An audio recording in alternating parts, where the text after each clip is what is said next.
Kailan mangyari ang little time of trouble? Little time of trouble. Ay, sabi diyan, dumating ang panahon that you cannot buy or sell. Kailan mangyayari yon? Ang a little time of trouble. Okay, magaling to si nanay ah. So, yan ay makikita natin, mapag-aaralan natin sa tinatawag na chronology of last day events. Meron akong chart na ipapakita ko dito. So, kung inyong mapapansin po dyan, the time of the end. Yan, from 1798, mga kapatid, ay dyan po naniniwala ho tayo na after ng Reformation, dyan po lumitaw ang tunay na bayan ng Diyos na magdadala ng 3 angels messages. Di ba? So, sa loob niyan, mga kapatid, hanggang second coming, ay may mangyayari na tinatawag pong shaking time. Pero kung inyong makikita, ewan kung nababasa po ninyo dyan, ay magkakaroon po ng una dyan sa shaking time, sa ibabaw niyan, shaking time, yung pag-proclaim ng Sunday Law.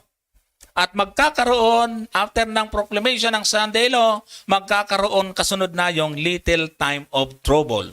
Shaking time yan, pag-uusog na po yan, mga kapatid. So, persecution na po talaga yan. Ano? At the same time, mangyayari din po yung tinatawag na loud cry, huling malakas na sigaw sa Apokalipsis. Habang ipinapairal na yan, ay mangyayari din yung loud cry. Ano ang mangyayari sa loud cry, mga kapatid? Yung pong ating mga ipinapangaral ngayon na hindi matanggap ng marami, pag dumating na ho yan at nangyayari na, sasabihin ng iba, tama talaga yung sinasabi ng Adventist, bakit na-implement na itong Sunday Law? So, magkakaroon ng malawakang evangelism. Marami ang mahihikayat. Yung mga nakakarinig sa ating pangangaral sa radyo, sa TV, sa social media, mga kapatid, ay yan na yung sinasabing kukunin yung mga tupa sa ibang kulungan at dadalhin ho dito, mga kapatid. At dyan din magaganap yung little time of trouble. Pero kasabay ho niyan yung pagbuhos ng latter rain. Hindi pwedeng hindi yan. Sa shaking time, hindi pwedeng hindi natin tanggapin yung latter rain. Hindi natin kakayanin yung tribulation na mangyayari. Ang latter rain, mangyayari ba yan sa loud cry? Opo, doon mangyayari kasi pag binuhos yan, yung mga tao na kahit nakakatakot na yung panahon, hindi matatakot sa pangangaral. Kasi meron silang tinanggap na Holy Spirit. Sinong magbigay ng loud cry? Those remnant people? Mga tao po yung gaganap yan.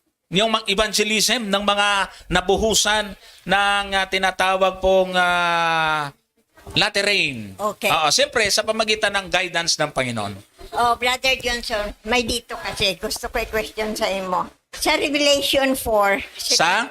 Revelation 4. 17 and 18. Sabi mo, ang mag-proclaim ng loud cry is those remnant people. Chapter 4, 7.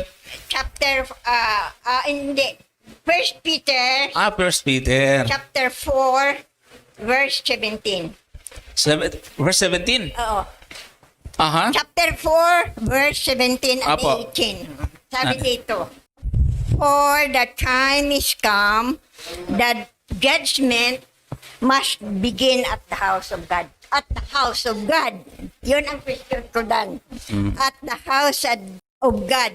And it is first begin who that should be the end of them that obey not the gospel of God. Ang akong support ini makita sa Revelation 11:1. Apa?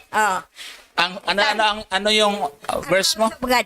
Hindi, ano po yung talata na support mo dito, sabi mo? Revelation 11:1. Opo. Sabi niya dito, and there was given me a red like unto a rod. And the angel stood saying, rise and measure the temple of God. Binabasa po yung Revelation na... Revelation 11:1. Opo. Sabi niya, and it was given me a red like a rod, measuring rod. And the angel stood saying, "Rise and measure the temple of God, and the altar, and then that worship therein." Sino ito? Ang house of God and those people who worship therein. Sino to, Brother Johnson? Apo, meron pong problema sa pagtatagpi ng talata, nanay, ano? Out of context po na ipagkabit natin yung 1 Peter 4:17 at yung pong Revelation 11 verse 1. Kasi yung Revelation 11, ito po ay tumutukoy po sa two witnesses. Two witnesses ang focus ng Revelation 11. Hindi iba po ang tinutukoy doon sa 1 Peter chapter 4 verse 17 to 18. So magiging out of context po siya. Ano? Prophetic po ito sa two witnesses, yung Revelation 11. Kaya hindi po natin siya pwedeng i-connect. Magkakamali ho pag pinagdugtong po natin. Opo, wala pong problema sa atin doon. Kasi ang sa bayan ng Diyos, sa iglesia, sa tunay na iglesia. Tunay na iglesia. Apo, sa Adventist, siyempre tayo naniniwala sa Adventist. Sa tunay na iglesia.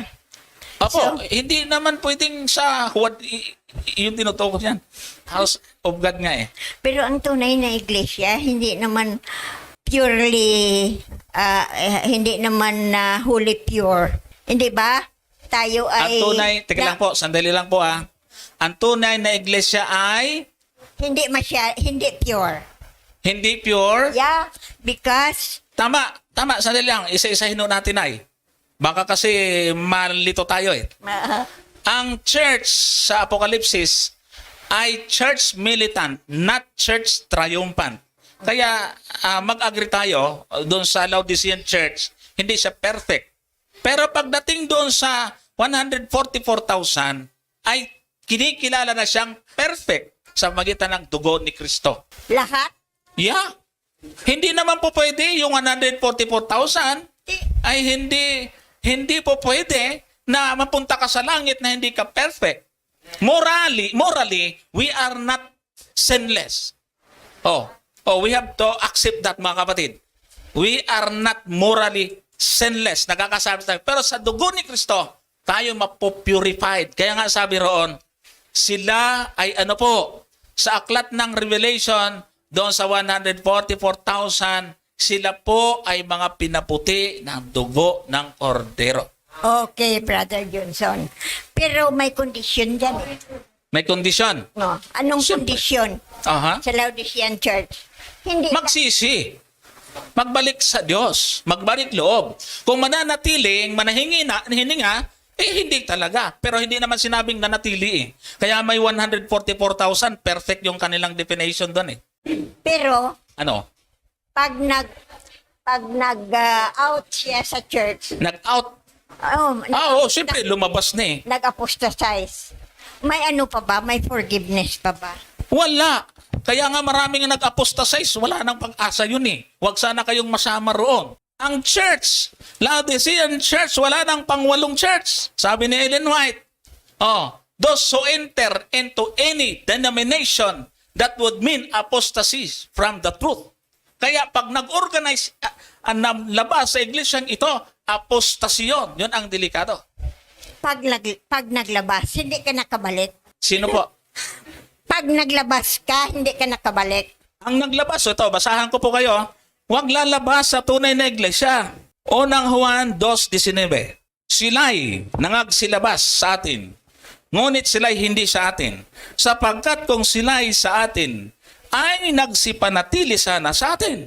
Ngunit nangagsilabas upang sila'y mahayag na silang lahat ay hindi sa atin. So, Brother, Pinalalabas tayo sa mali. Huwag tayong lumabas sa tama. So, Brother Johnson, we have no right to go back to our original church. Original church?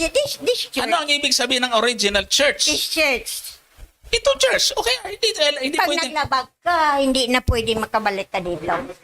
Pag lumabas, Pag lumabas ka, naglabag ka, di ba? ay naman pala, hindi ko naman naintindihan. Pag lumabag, pag nagkasala. Pag lumabas ka, naglabag ka, di ba? Pag lumabas, Opo, naglabag ka. Siyempre, lumabas na eh. Kaya nga sabi rito, hindi na atin kasi lumabas eh. Oh, pag, Ano ba? Labag o labas? pag lumabas ka, naglabag ka eh. Yan, tama. Diba? Pag lumabas ka, naglabag ka, hindi ka na baka balik dito sa church. Kahit nga saan Sabi mo- tayo, ito, tatananay, sandali ha. Kahit saan pumunta, pwedeng magkamali. Kay nanatili, kay lumabas, pwedeng magkamali. Pero ang sabi ng Panginoon, kung ipapahayag natin ang ating kasalanan, tapat naman siya na tayo patatawarin. Kasi nga, hindi naman natin pwedeng sabihin na mamuhay tayo ng errorless, sinless talaga sa ngayon. By the blood of the Lamb, sa pamitan ng kapangyarihan ng ating Panginoon, magagawa natin ang mga bagay. Pero kung ang pag-uusapan ay yung mga malinong, yung sino-sino dyan, hindi natin papel yun. Hindi natin tungkulin ang mag-critics o mag-git ng makasalanan ng individual. Yan po ay bala ng Panginoon dyan. Kaya nga sa sermon natin kayo na, huwag kayong humatol. Brother Johnson, ano ba ang karakter ng nag-apostatize? Ang karakter ng apostatize, lumalaban sa pamunuan. Hindi naniniwala sa order ng church at nilalabanan.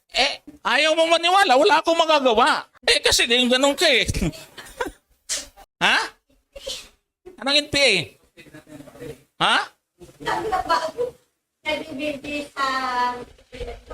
Nagrebelde sa church. Di ba sabi ng ni Ellen White, the voice of GC is the voice of God. Kung ayaw na maniwala sa GC, ang daming lumabas ngayon, ayaw na maniwala dyan. No, napasok na nag-dismiss yung church. Yung mga conspiracy. Mag-ingat ho tayo dyan. Pinag-iingat ho tayo ng ating Panginoon na huwag lalabanan. Wala nang ibang church. Ito lang. Seventh-day Adventist. Ito po yung ikapitong iglesia. Wala nang pangwalo. Ay ano ba, Brother Johnson, bakit may reform? Nanay, tanungin kita, ano bang gusto mong palabasin? Ikaw ba'y Adventist? Talaga? Ako Adventist. O yun naman pala, ba't ka nagtatanong ng ganyan? No, para ma-assure ng iba. Ay, kasi kinakabahan ako sa'yo. Ano ba? Meron ka ba talagang gustong sabihin? I am a Seventh-day Adventist. Praise God! Loyal to Praise the- God! Oh. Pastor, yun ba ang reform? Hindi po ako, pastor, ha? Brother Johnson, Apo. yun ba ang reform? Mabilang natin na nag-apostatize sila sa church natin. Depende po. Kasi ang reform, pag sa loob, hindi lumabas. Tama yon. Yun ang kailangan. Pero kung nagtayo ng panibagong organization, apostasy yun, sabi ni Ellen White. Okay, thank you very much. Opo. Seventh Adventist ako talaga, brother. Maganda naman yun na nababanggit ni nanay kasi meron mga ganong argument. Mga kapatid, kung ang pag-uusapan ay sa ganon, ay ako po ay nahubog sa paano sagutin yung mga tumalikod at umalis sa atin. So, tandaan ho natin yung tanong ni nanay kanina, yung pong sa last day events, yung little time of trouble, great time of trouble, yung loud cry, sabay-sabay na iiral yan. Pag nagsimula yung seeking time of trouble, Sunday law, magkakaroon ng little time of trouble, at dyan na rin yung loud cry, dyan na rin ibubuhos yung latter rain. Ano po? At after nyan, magkakaroon ng close of probation. After close of probation, andyan na po yung great time of trouble na binabanggit, at sa ilalim din yan ay magkakaroon ng death decree. Doon na po tatakas sa kabundukan at magkakaroon po ng Jacob's trouble, at dyan na rin po yung pagbuhos ng last day, 7 last plagues, mga kapatid. Brother Johnson sabi, pag hindi daw ikaw makatanggap ng early rain, Early rain. imposible nga matanggap mo ang latter rain. Correct. Anong ibig sabihin? Ang early rain, kung babanggitin natin kung bakit ginamit yan sa Bible, pag matigas ho ang lupa, hindi ka pwede magtanim. Maliban na tumanggap ang lupa ng early rain. Palalambutin yung lupa.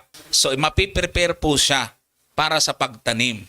Pag nataniman na, kasi malambot ang lupa, tutubo yung tanim, at bago yan, panahon na pahihinugin ang tanim, doongan ngayon ang tinatawag nating latter rain para mapahinog yung bunga, yung uhay o kung anumang tanim yan, yung latter rain. Kaya pag nang i-apply yan sa spiritual, mga kapatid, yung latter rain, yung early rain, natanggap po yan ng mga sumampalataya. Pero hindi lahat ng sinasabi natin sumasampalataya ay tunay.